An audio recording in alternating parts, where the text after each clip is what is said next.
He is the author guest of honor next year at the World Science Fiction Convention in Chicago. And in order to do that, you have to have a body of work that's phenomenal. And I think Mike probably has the most amazing thing. And I actually brought a list of some of his fiction, but I didn't want to say all of it because he's got something like 35 Hugo nominations. Only in 1 year did he not have something nominated for a Hugo. Wow. He's been nominated for novels, novellas, novelettes, short stories, nonfiction, and nonfiction. Yeah, so, and he's got 63 novels, 23 collections. He's edited 39 or so anthologies. This is my latest data. And I just wanted to show you his dozens of short fiction. These are some of his titles. He's well over 200 short fiction stories. So he's pretty amazing. So I have some questions for you, Mike, and I hope that you will speak on some of these topics. First of all, I'd like you to talk about a little bit about your history as a writer, your pre-full-time writer jobs, and then maybe go into your history and fandom and some of your masquerade stories. I want to mute myself. Okay.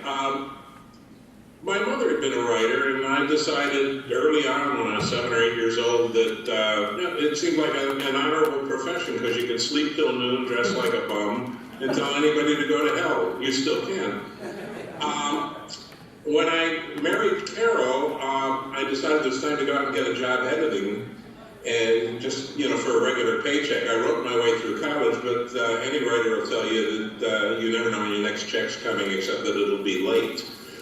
And the only job open in the whole of Chicago in 1964 was editing tabloids, which are like the National Enquirer, only worse. And I did that for 3 years. I edited tabloids and I edited men's magazines. And because my particular company did not publish, quote, adult books, sturdy books, that meant that it was not a conflict of interest for me to write them for other companies whose editors I knew because we were all in the same field. And from 1966 to 1975, never signing my own name, I wrote 225 of them and sold them. Wow. I am not unique. Bob Silverberg, who was also a WorldCon Guest of Honor and also a 5-time Hugo winner, came out of the same field, and he wrote over 300 of them. Barry Malzberg wrote 100. And in the field next door, Mysteries, Lawrence Block, who was just announced as a Grandmaster mystery writer and has 4 Edgars, he came out of that field. So did Donnelly Westlake. The one thing we all have in common was that we are now considered incredibly prolific. But for guys who are turning out 30 books a year to write 4 good books a year, it feels like we're writing underwater. Anyway, about 1975 or 6, I turned to Carol, my wife, and said that if I wrote one more, 5-day book or 6-hour screenplay for Herschel Gordon Lewis, he was later voted the second worst director of all time. I like to think my screenplays had something to do with that. But my brain would turn to porridge and run out my ear if it hadn't already, and we should do something else to make a living. And the only other thing we knew how to do was take care of dogs. We bred and exhibited collies. And we named all of our collies, or almost all of them, after science fiction stories and characters. And if you look in the record book, you'll find that the winningest collies of 1974, 6, and 9 were champions Gully Foyle, the Gray Lensman, and Paradox Lost. The leading brood bitch of 1977 was Bob Silverberg's favorite collie, Champion Night Wings. Anyway, we looked around the country and we wound up buying the second biggest luxury boarding and grooming kennel in America, which happened to be in Cincinnati, which is how we came to move here. And At the time, it was losing money, otherwise we couldn't have afforded it, even with all my ill-gotten gains out of the adult field. It took us about 3 or 4 years to turn it around. And at that time, we had a staff of 21 young women who could all swear like sailors.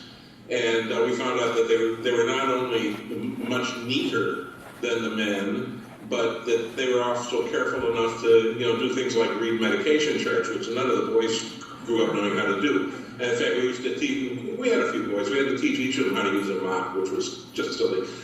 Anyway, by 1980, it was making money, and I was able to write what I wanted. And I was sure that what I wanted was never going to make very much money. They were what I thought would be very, very obscure books, like The Soul Eater and Santiago and this and that. And strangely enough, they started selling pretty well. And when the writing outearned the kennel 5 years in a row, we sold the kennel in 1993, and I've just been freelancing ever since. I never liked short stories much. I always felt you needed a novel to say something important. Then I wrote a short story called Kirinyaga, the one of Hugo, and I decided I was wrong. And since then, I've written about 250 stories, and all my Hugos have come for short fiction. So I was very, very wrong. But I find these days I much prefer writing short stories. The only problem is nobody can make a living doing it, so I have to write books too. Did that answer your question? Yes. Yes, it did.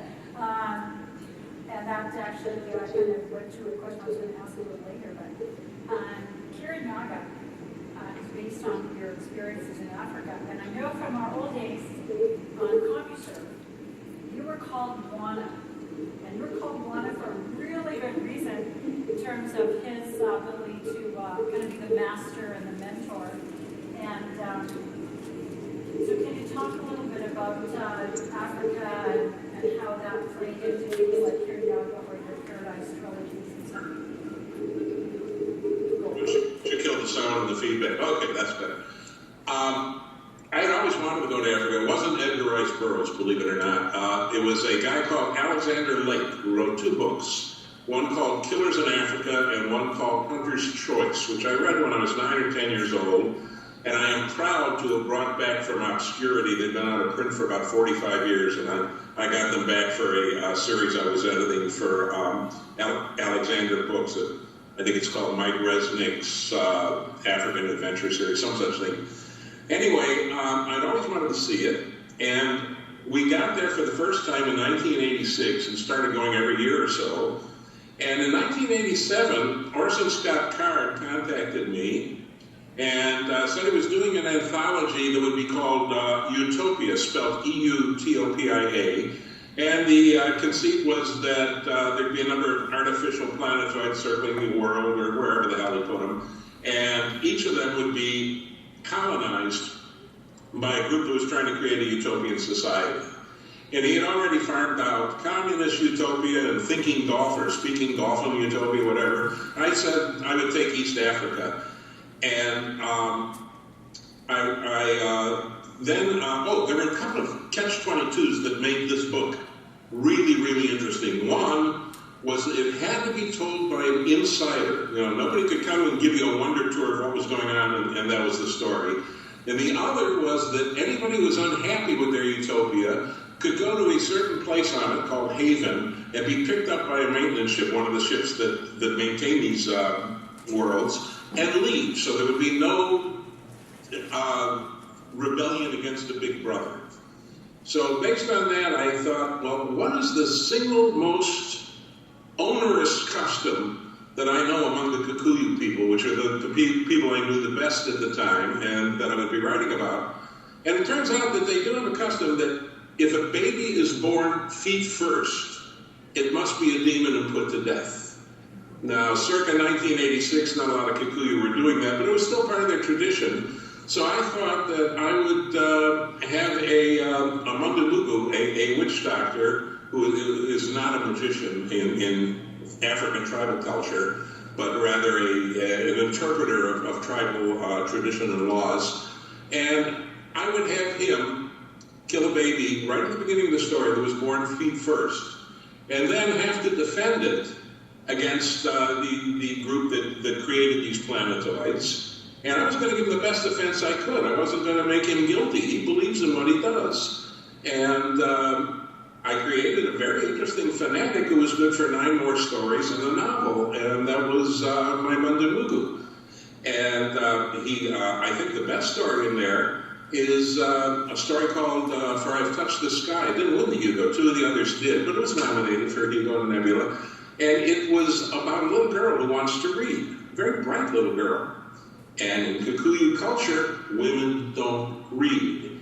And this narrator, this Mundamugu, who is forced to uphold tradition, even though he admires every single aspect of this little girl's remarkable brain, is forced to stop her from ever learning how to read. And in the end, she kills herself. And it's a rather tragic story. But all I had to do was go to Africa once a year, which I did, and then come back with 3 or 4 more stories to tell, either about Kirinyaga or some other stories. I remember once we were, again, in Kenya, and my guide, who had been a former white hunter, was saying that the real time to be there was before he was there. It was like paradise in the 1920s when there were, they did not have a black government. They were a white government, which he felt ran the country better, and it was easy to get a hunting license, and nobody bothered you for slaying a bunch of elephants.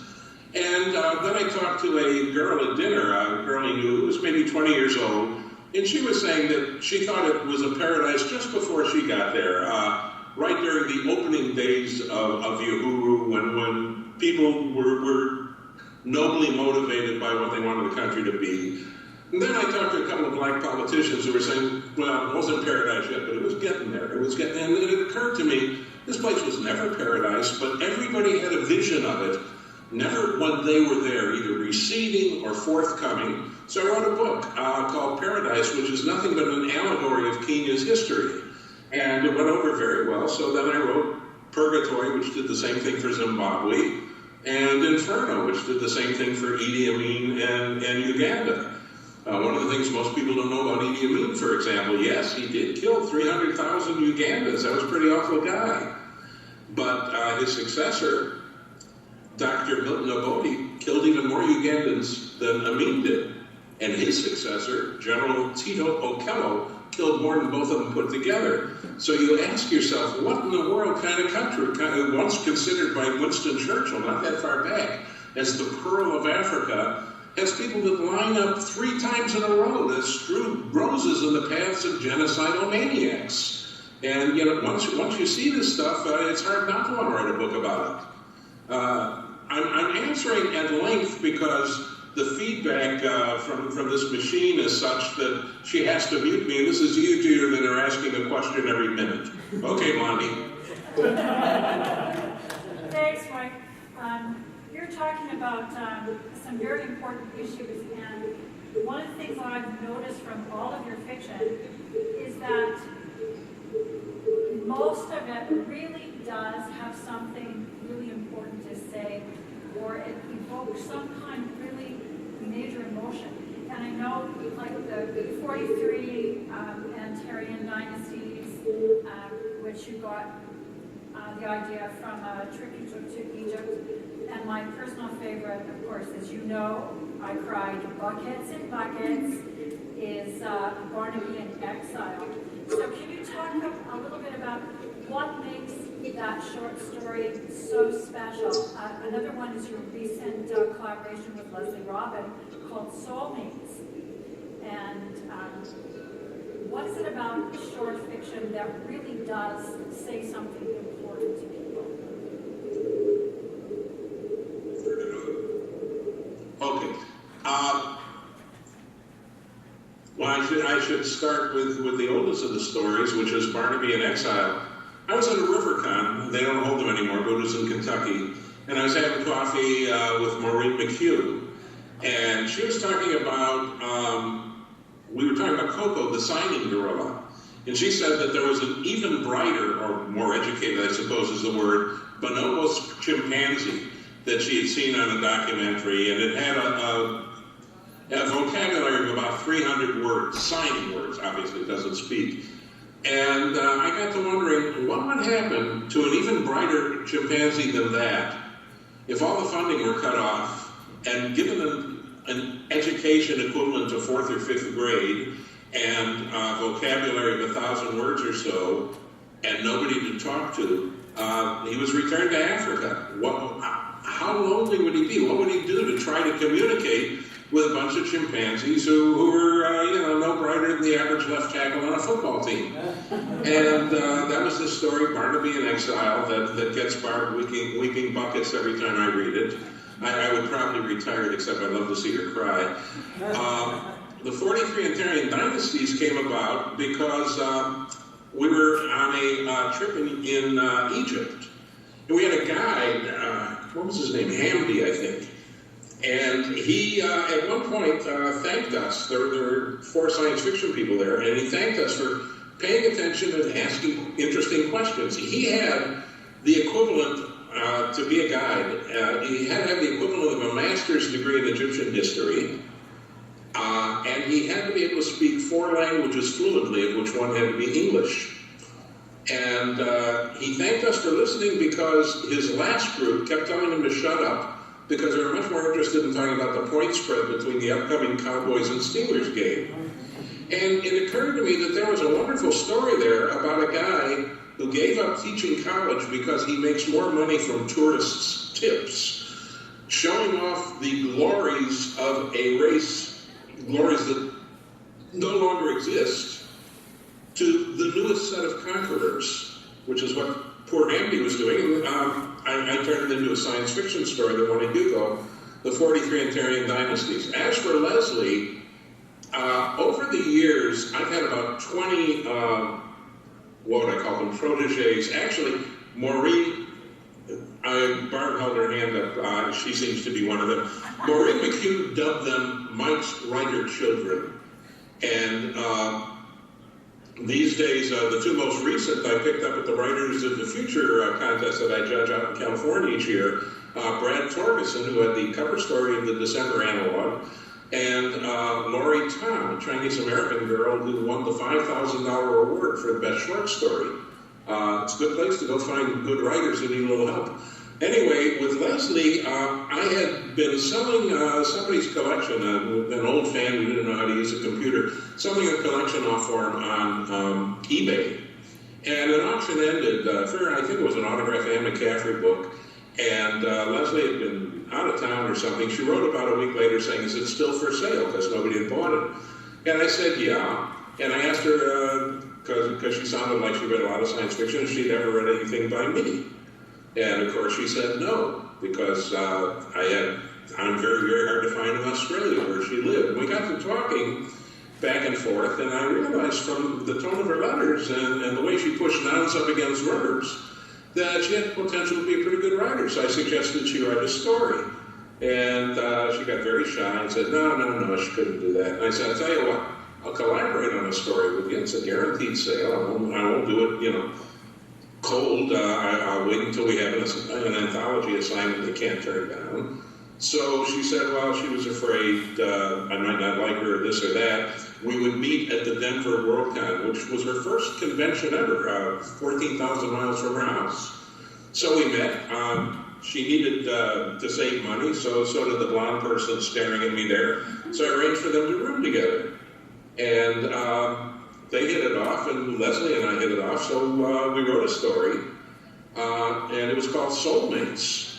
And it has sold to 10 markets now. Sold to Asimov's, it's sold to somewhere else in the U.S. in like 8 countries. It was nominated for an award called the Aurelius in Italy. It just lost the Spanish Hugo, the Ignotus, to another Aussie, Greg Egan. And it won an award, and I can't even pronounce the name of it, but it'll be announced this weekend somewhere in Catalan for Best Translated Story. And we did so nicely with it, and I enjoyed it so much that we thought, what the heck, let's do some more. Usually I do one and out. I have had 46 collaborators, but Leslie was the first one since Nick DiCerio about 15 years ago that I enjoyed so much I thought I would do some more. And we've done 7 to date. We've done one that's actually better than Soulmates. It was called Benchwarmer, The problem is it appeared in an anthology, a hardcover anthology, Twilight Zone, edited by Carol Sterling. I think it was the 50th anniversary or some such thing. And because of that, we couldn't sell it somewhere else because they kept an exclusive on it until the paperback came out, which it finally did. So I've only sold it to a couple of other countries. Whereas with Soulmates, it went to Asimov's, and immediately I was able to sell it to China and Russia and Italy and anywhere else we wanted. So it's got much more publicity, but actually Benchwarmer's a better story. And Leslie fell in love with a guy called Jamie Driscoll, sweet, sweet guy who lives about 150 miles north of us. So she is in the process of waiting out her marriage visa, I guess it's called, and she's going to move to America and marry this guy and live about 150 miles north of us. So I imagine we'll collaborate again sometime. Okay, that answers your question. Thanks, Mike. That was great. The help that you've offered Leslie and Nick Cherio and lots of other new writers is legendary. You've had something like well over 40 collaborators over the years, and I think that all of us who have been on the receiving end of that, the benefit of that, are extremely grateful for that mentoring that you have done. So I would like you, if you would, talk about, for beginning writers, a little bit about the number one thing that you taught me is that money flows to the writer, and we don't give away our works for free. And maybe tips, I love your tip for rejections. So you could talk about once we're rejected, how do we deal with that? And the whole beginner tip about self-publishing versus going through a more established press. Okay. First, to get to the collaborators for a minute, there have been, I believe, 46. I had a book come out in 2003 called With a Little Help from My Friends. PJ was in it. And it was 26 collaborations with 26 different writers. And for the World Cup next year, we have a sequel coming out called With a Little More Help from My Friends that has 20 more collaborations with 20 more writers. And I enjoy doing it. I started initially with Nick DiCerio. This was a guy who I was editing a closed anthology. All my anthologies are by invitation only. I just haven't got time to read 900 slush stories.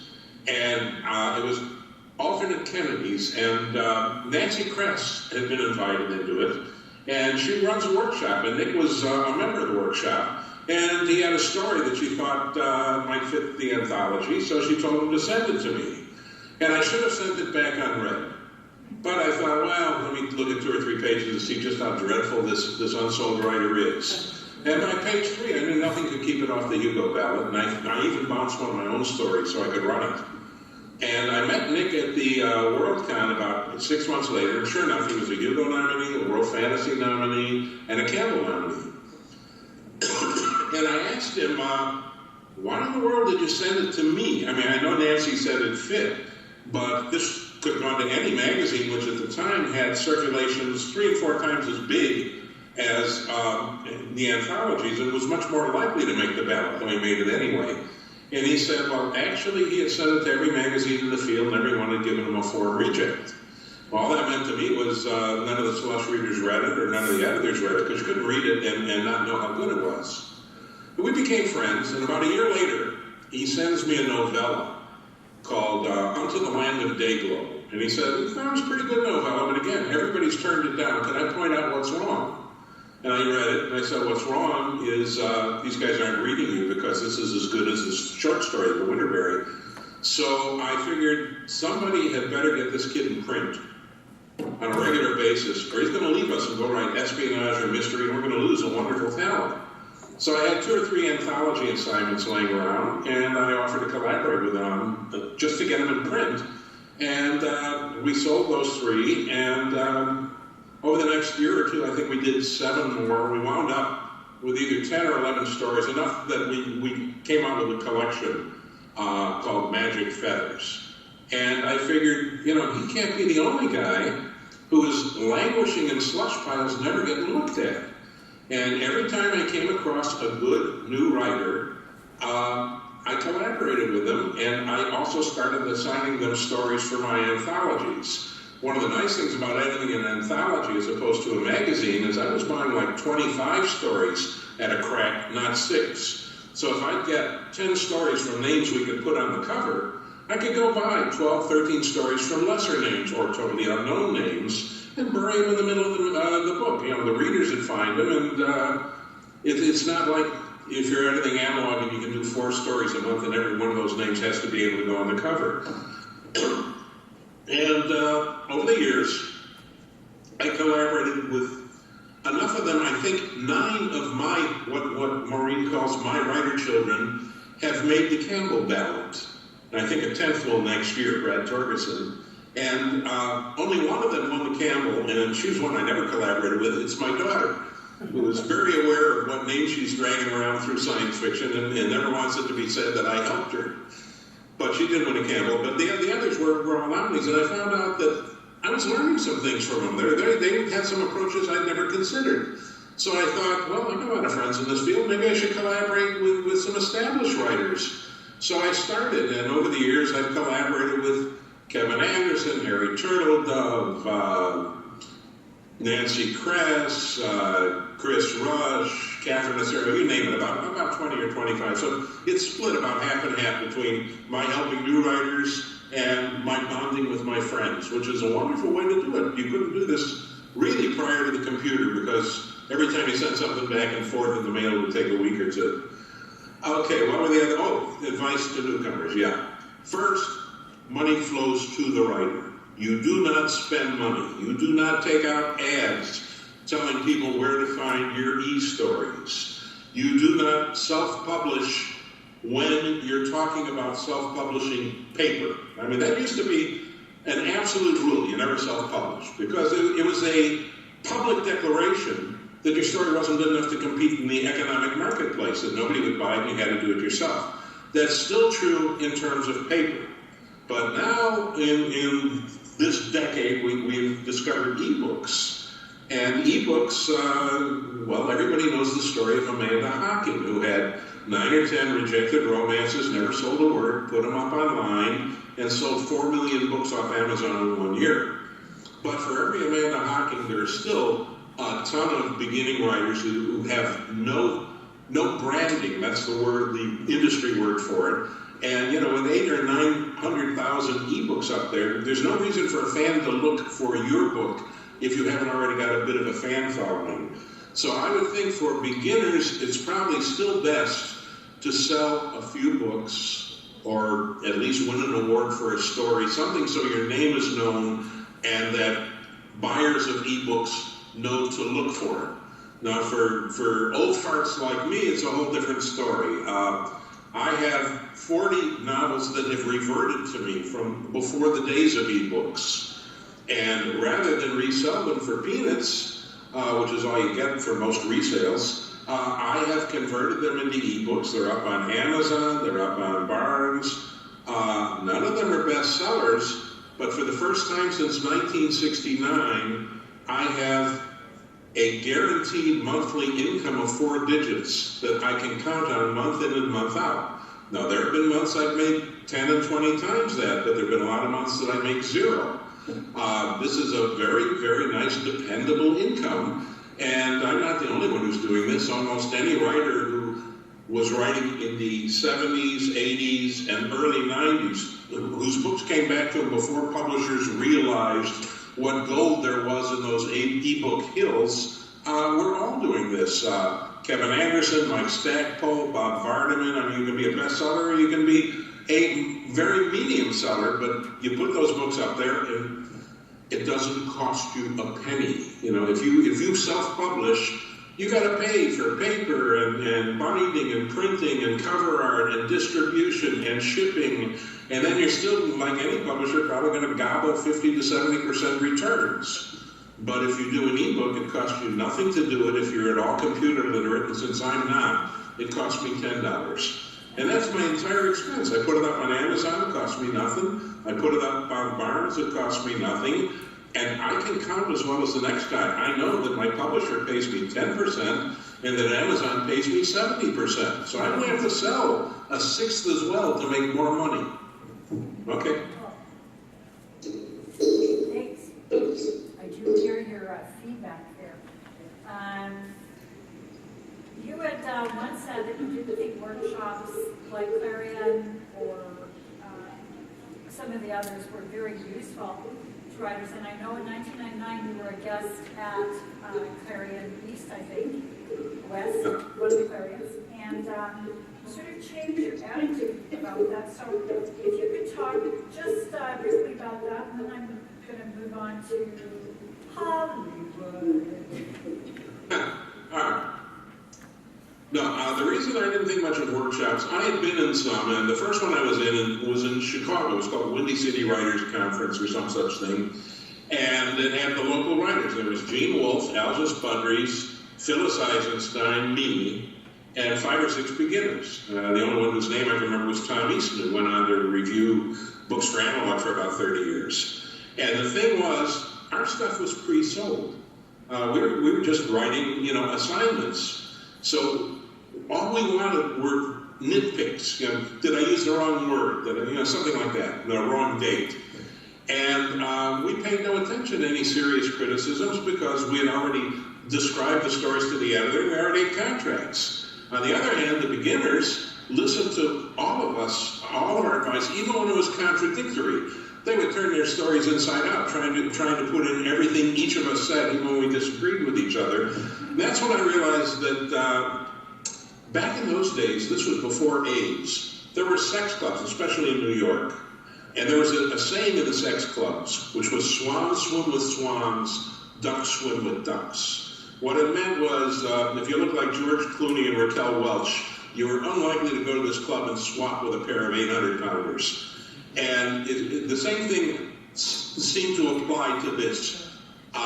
You should have a workshop of beginners. You might have one experienced writer who could point out some of the exceptionally wrong things they were saying, but you shouldn't mix because what we wanted was not what they wanted.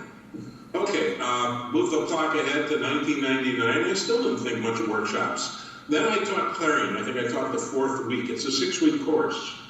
And that was a revelation, because most workshops only last a day, 2 days, 3 days. I did one up in Canada that Barb was at. And in a day or 2 days, I can point out everything that's wrong with a story. But I can't stick around to see if you made it right.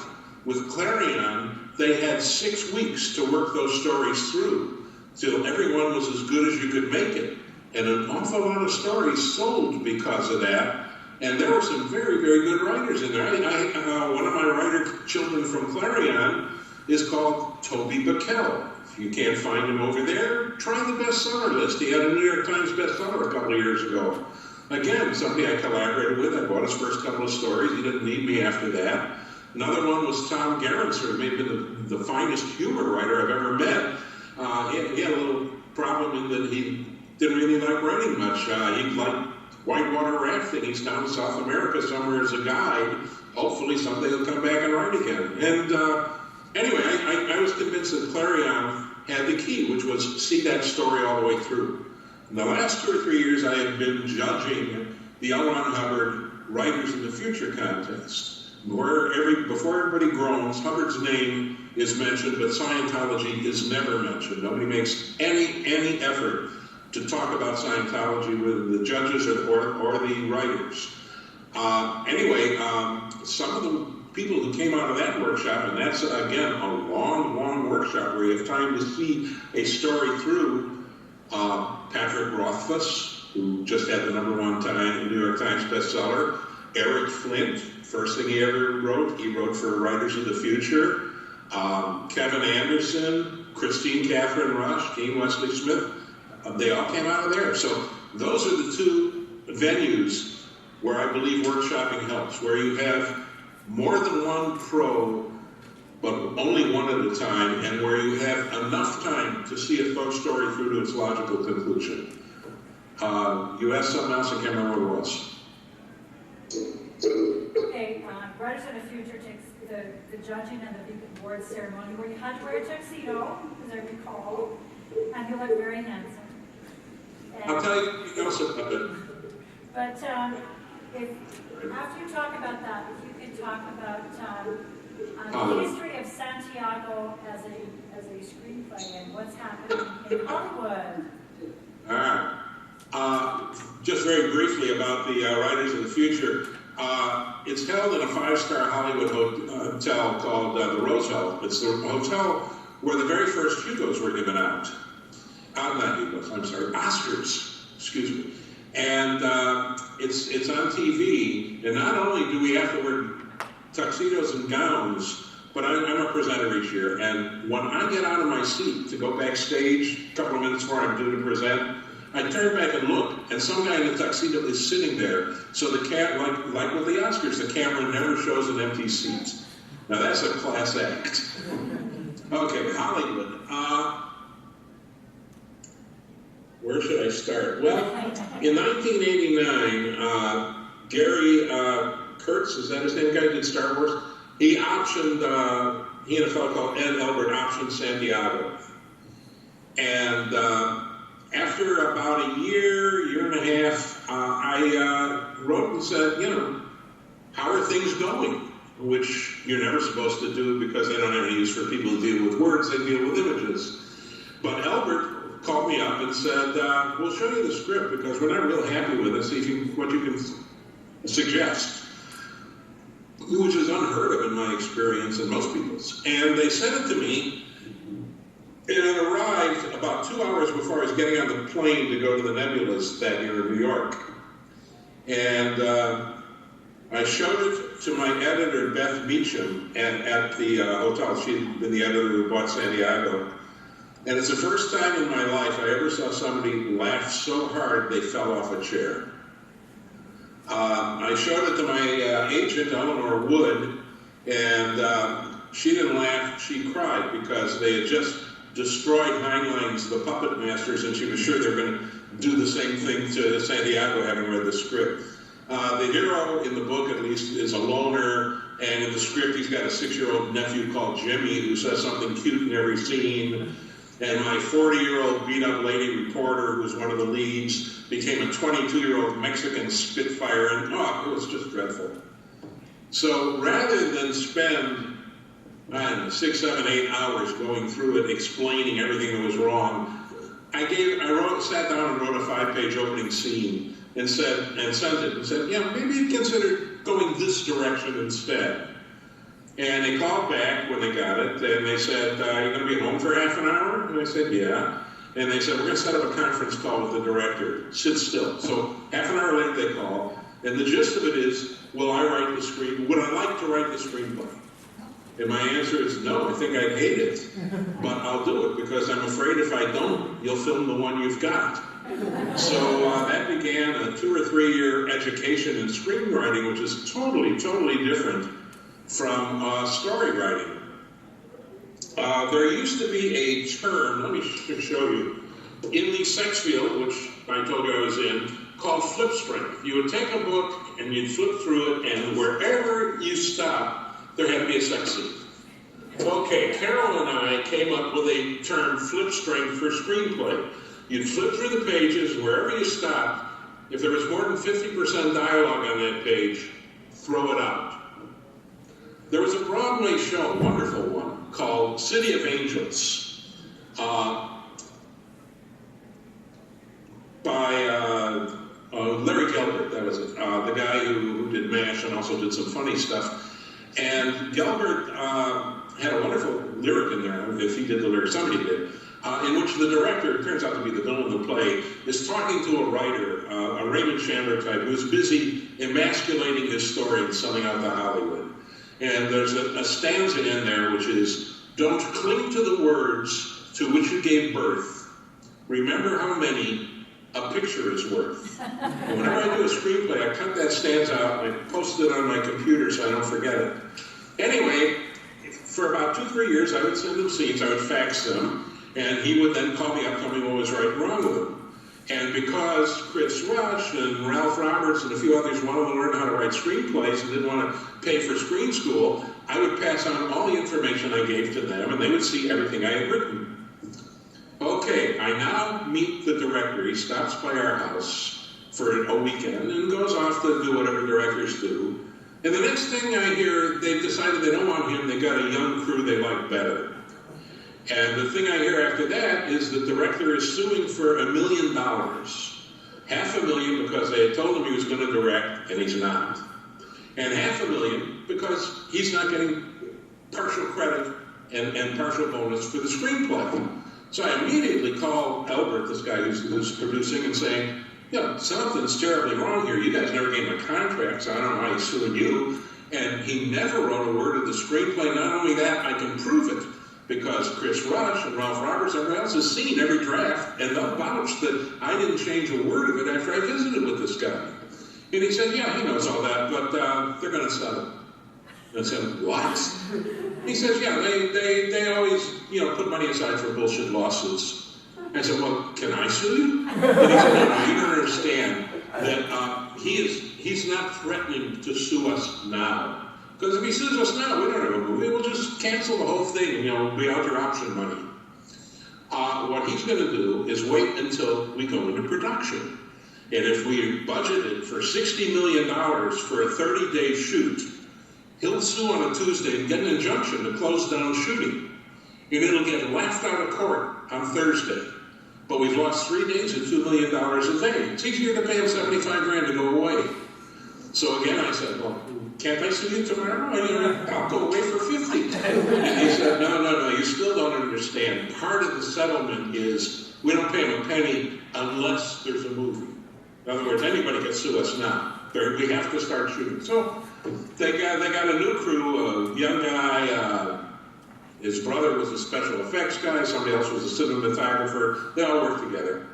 And their first film was going to be for Miramax. Their second film was for Santiago. One day Miramax asked them, what are you guys doing for Ed Albert's company? So they showed him the screenplay. And these guys fell in love with it. So they said, well, we want to talk to Resnick. Now, they could have called Resnick on the phone, but you can't do business with a Cincinnatian. And they work in New York. They could have flown me there. That's where Miramax's offices were. But Hollywood business only gets done in Hollywood. So they waited until the next time I was out for a story conference on Santiago, and then they flew 2 guys out to have breakfast with me. And they said, we love your stuff, and we want to option one of your books, and we want to pay you to write the screenplay. Well, it's always nice to hear at breakfast. So I said, sure. I went home. I found 8 or 10 books that I thought they'd like. I sent it to them. And about 4 or 5 days later, they write back and say, sorry, but we didn't like any of them. I said, well, okay, I got a free breakfast out of it anyway. But that week, which was, I believe, in 1996, Bantam Books was coming out with the first of a trilogy I did called The Widowmaker. And they had a full-page ad in Locus, and the top 3/4 of the page was for The Widowmaker, and the bottom quarter of the page was for a book by Tom Clarkson, Chris Claremont, I'm sorry, based on a 2-page outline of George Lucas's. And because it's George Lucas, they gave him the co-author credit. So just for the hell of it, I made a Xerox of the ad, sent it off to my guys at Miramax and said, well, okay, maybe you didn't want my stuff, but I want you to see that in my field, I'm 3 times as important as George Lucas. 2 days later, I got a phone call saying, we want to buy The Widowmaker. And I said, don't you want to read it? It isn't out yet. And they said, no, you're 3 times as good as George Lucas, that's all we have to know. So they fly Carol and I out to California, and they had already hired Peter Hines, who had directed 2010 and Ancient of Days and a couple of other things, to be the director. And we're sitting there at the Four Seasons restaurant, and a guy comes in blue jeans with a hole in the knee and a t-shirt and gold chains, and we knew that had to be the director. Because out there, it seems to be a status symbol. How badly can you dress and still get seated in a 5-star restaurant? And anyway, we sit down with him, and they fly 7 guys out from Miramax just to have dinner with us. And it turns out nobody's read the book yet. And Hines tells me how he envisions it. And I say, nah, this is wrong, because it's a trilogy, and the guy you think is the villain is actually the hero. And he says, this is the film I'm making. You can write it, or I'll get someone else to. So I said, no, we'll write it. And we go home, and I do an outline. Well, in Hollywood, it's called a treatment. I send it off, and like 5 days later, Miramax sends me $10,000. I was thinking, for an 8-page treatment, how long has this been going on? I'm in the wrong field. And Hines calls and says, there are 3 things I don't like about the treatment, this, and this. So I said, well, 2 of them I'll change. One you're just wrong on, and here's why. And they didn't fire me, which meant we had a great working relationship. And I made these changes, took about 20 minutes. 5 days later, another $10,000. And I just couldn't believe it. And then I don't hear from Miramax for half a year.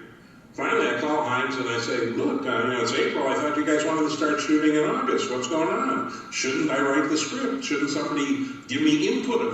And he said, kid, I'm older than him, but he's been in the field longer than I have. Kid, I used to be a screenwriter. Take my word for it. You don't write a word until the Weinstein brothers, who own Miramax, pass on it.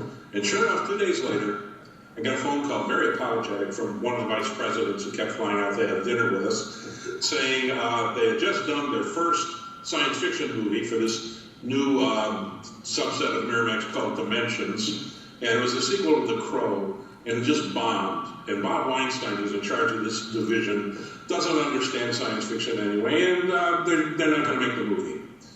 And I said, well, I'm sorry about that, but what the hell? We got a free trip to California, a nice dinner, and 20 grand for 18 pages. And I didn't think about it again for 8 weeks, and then my lawyer, and I don't have a Hollywood agent, but you have to have a Hollywood lawyer. And my lawyer is Quentin Tarantino's lawyer. I did not get her off the street. Anyway, she calls and says, it's time to bill them for revisions. Not for the script, I mean. And I said, well, didn't we tell you to cancel the project? And she said, yeah. And I said, we didn't tell you that we never wrote the script. And she said, yeah. I said, what part of we didn't write the script don't you understand? And she says, why don't you read your contract? They bought your exclusive time for 8 weeks. If they chose not to use it, tough shit, we're going to bill them. And I said, we're Midwesterners, we have this work ethic, we can't do that. And she said, it's done all the time, trust me, I'm going to bill them for the script. And I said, okay, but you can't tell them we said it was okay, because we might want to work in that town again someday, you never know. 2 days later, I got, what remains to this day, the biggest check I have ever received in my writing career for not writing the screenplay to The Widowmaker. I'm not done. 6 weeks later, I get a call from my lawyer saying, it's time to bill them for revisions. I said, sure, go ahead. And we got another check, the same size, for not writing any revisions to a script we hadn't written. And I thought that was going to be my convention speech for the rest of my life. I gave it at RiverCon and in conjunction 2 or 3 other places. I stretched it out to an hour, and it was hilarious. And then one day I got a call from my vice president saying, Bob Weinstein wants the script. I said, you're going to make it? He said, no, but he hears you're making an ass out of him in public, and he wants what he paid for. And I said, all right, I'll give him the best script he ever saw. And he said, don't bother, there's not going to be a film. Give him blank pages, just give him a script. So I sat down and wrote a screenplay. I FedExed it. According to Federal Express, he got it at 10:37 on a Tuesday morning, and before noon, the project was officially canceled. That's one of my Hollywood experiences. You want another real briefly? Yeah. Okay. Why don't I like writing for Hollywood outside of the fact that they play with monopoly money? We're in a story conference in for San Diego. Can I see hands in the background? I can see who you are. Has anybody read it, Santiago? Wow, how depressing. Okay, anyway, yeah, I know you have. There is, in San Diego, there's a cyborg spaceship. It doesn't want to be a spaceship. It was a man who crashed on some planet. The aliens didn't know how to put him together. They turned him into a ship. And they gave him a directive that he can't kill himself. And he wants to. He hates this existence. Never wanted to be a spaceship. And he makes a deal with the hero. I will perform a service for you, take you where you want to go, whatever. And when it's done, you who own me will order me to fly you a star, and I can obey that directive. And I put it in the screenplay, and it was really a sad, touching scene. And I'm sitting around the table with 12 executives from Capella, which is the company that was making it. The producer said, that's the best scene we've got, there won't be a dry eye in the house. And the director said, this will be the most memorable scene in the movie. Special effects guy says, piece of cake, I can do it in an afternoon. Goes around the table, 11 executives love it. Come to the last guy, he's the marketing director, and he says, you can't kill the spaceship. If you kill the spaceship, I can't sell 2 million toy spaceships in the stores. And 11 executives snap their fingers like that and turn to me and say, we never thought of that, kill the scene. That's why I don't like writing for Hollywood. Okay. Okay, Mike, we only have a few minutes left. Can you tell us what you're currently working on, what's coming out, what's just come out? Okay. All right.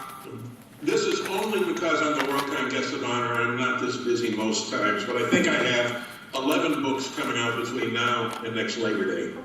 Coming this week or next week is The Doctor and the Kid, which is a sequel to the Buntline special. I just signed for 2 more of those. They won't be out in time for the WorldCon. The Doctor and the Rough Rider, you'll never guess who they are, and The Doctor and the Dinosaurs. Jack McDevitt and I just handed in a novel. We've already been paid, so I assume that means it's accepted, called The Cassandra Project. It's the first time I've ever collaborated with Jack, and all I'll tell you is it's got the only viable justification for the Watergate cover-up that you're ever going to read. And it takes place on the moon in 2019, so it's pretty hard to do, but okay. I have Eric Flint and I are collaborating on a novel called The Gods of Sagittarius. We're 2 years late on it, but Eric had open heart surgery and he just fell behind.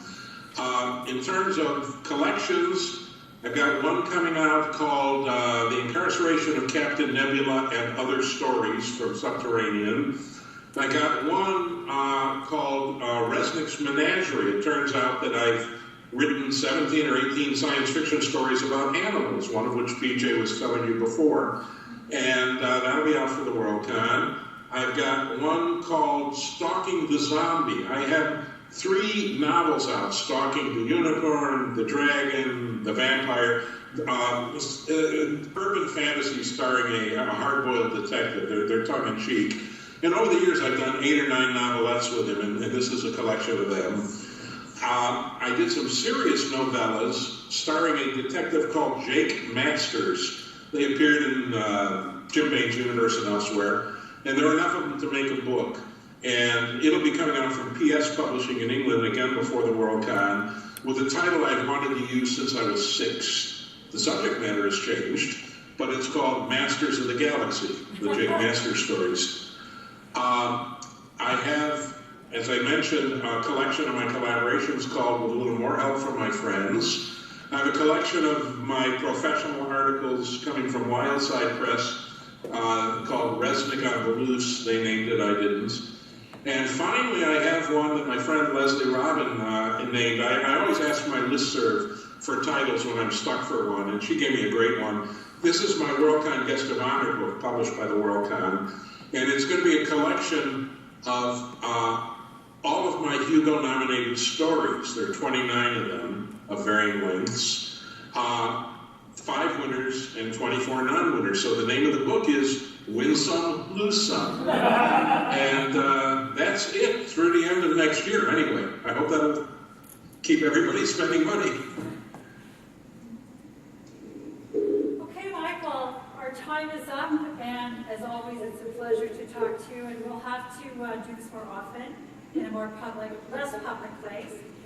That public is good because you did promise to do a striptease and I haven't seen it. There's the tease. And anyway, so thank you so much, and we'll see you in Chicago for sure at WorldCon 2012.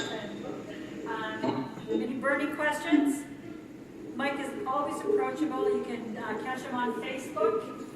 And so goodbye for now. To your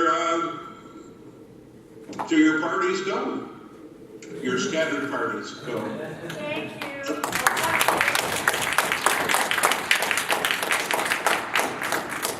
Okay, go get a drink of water. I gotta turn you off now. Okay.